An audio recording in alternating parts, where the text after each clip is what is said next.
Hello, welcome to the EagleSix test video. Today we're going to be testing this Tokyo Marui AK47 next gen recoil. This is obviously the one with the recoil system and the bolt stop system, so when the gun's empty it turns off.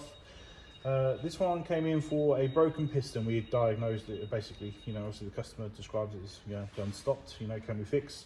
So obviously we stripped it all apart, found a broken piston. Pistons break, that's just, unfortunately, BB jams, hiccups with obviously the timing of the guns, for whatever reason, and suddenly it's a dead piston.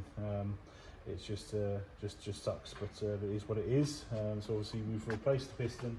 Obviously we replaced it with an aftermarket Prometheus one, so just because they're around about the same price and obviously more readily available. So we fit one of those. And also we took it to fit obviously a power spring. We're not going to sort of go into a gun, rebuild it, do everything we do in terms of build and not put a power spring in there. So obviously we've put a M100 in there, which is a relatively large spring for one of the recoil builds, and rebuilt it back up.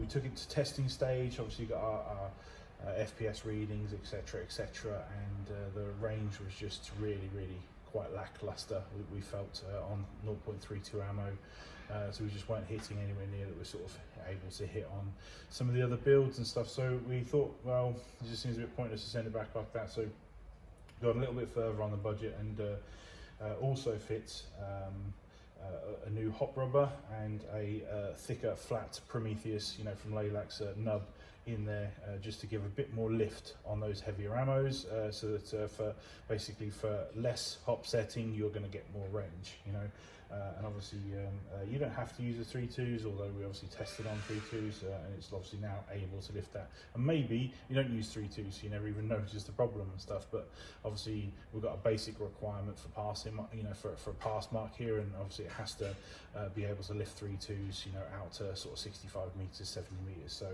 it wasn't doing that. So we considered that obviously a problem, and just addressed it accordingly, even though it's above and beyond sort of what the initial remit was, basically. So yeah, that's pretty much where we are. So now it's just a quick test, just to make sure everything's all working, and just demo it going. So FPS wise, with hop set, it was actually a little bit lower than some of the other builds that we sort of do. It's 325 FPS, so it's still competitive FPS, and obviously much more than what it was shooting at, but we're leaving room there, because this is an M100. If we go to the 105, it's quite a big spring, and then later on we would prefer to try and eke out those FPS gains through other upgrades, like type ball barrels and obviously cylinder heads and air nozzles, that kind of thing. So because otherwise, if you put them in with the big spring, then ultimately it will be over and stuff. So so we're just bearing in mind obviously the budget and where it's at, and obviously the future. So yeah, so we're just out of testing now, and then we'll go from here.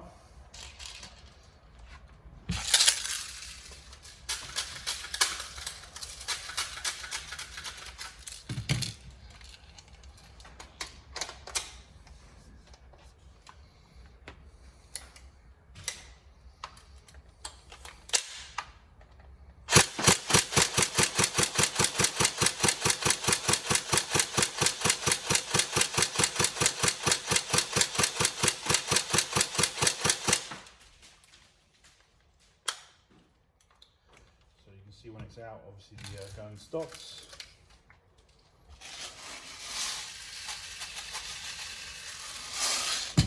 So we're testing on it's still a mini Tamiya collection, so because that's obviously what the gun was sent in as, so we just left it as that. But it's a 1300 7.4 volt battery. You can get 1600s in here at Squeeze.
the magazines click in here. It's absolutely lovely. Very, very solid guns, aren't they? So we saw a few the other day posts about people having issues with these guns stopping, or being sluggish in operation or trigger response, jamming on single shots. If you get poor performance on single shot, so the very first instance is obviously to check your battery. So 1300 batteries or less, is pretty much 13 mags, maybe even less than that, and then obviously you're getting really to the end of the sort of the battery. I mean, you might even start getting sluggish performance around 3/4 of battery, sort of being empty. So so maybe even 10 mags, and that's all you get on a battery. So make sure that it is charged, make sure the charger is charging it, and then obviously if you start to get poor performance, try and fault find it from the perspective, okay, well, is it poor performance on trigger response at the beginning of the battery, or is it at the end of it? Because at the end of it, then obviously, it could easily just be battery that's just not keeping up with the system. Obviously, if it's on a brand new fully charged battery and you've definitely tried another battery and it's still doing it, then obviously that can be two things really only. So it's either a gun is over shimmed, so that it's just producing so much resistance, that the gun cannot turn over rapidly enough to get past the cut-off lever before you've pulled the trigger again, therefore lock up. Think about a car with a handbrake on and just driving around everywhere. Obviously all that extra petrol uses, all that burning of the, everything, just because basically the handbrake's on. So that's kind of what over-shimming is. And then another thing is obviously going to be that's like I say, just the battery combination with obviously the gun is just not turning it over quick enough compared with obviously how fast some customers are expecting these guns to operate now. Remember, all G&Gs pretty much are coming out of the box with ETU systems. There's a lot of pressure on manufacturers now to keep going up in the specification of what the guns are offering nowadays, so like I say, all G&Gs have an ETU, which means you can rapidly span them without getting any sort of lockup, whereas obviously you just can't do this on this, just if you try to just do that, it just lock up in about 2 seconds.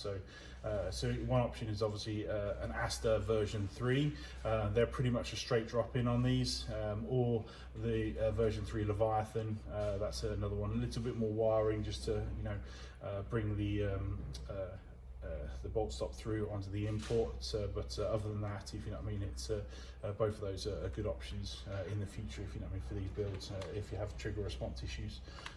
But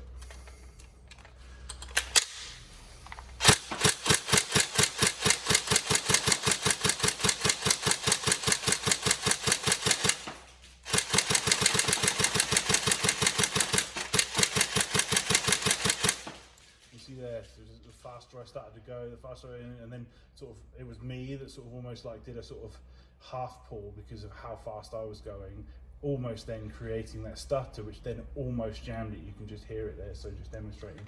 But like I say, is it just entirely user created? So, but then again, like I said, we've seen videos online where just people getting prolific lockups and stuff, and then that's usually those other things I described. So.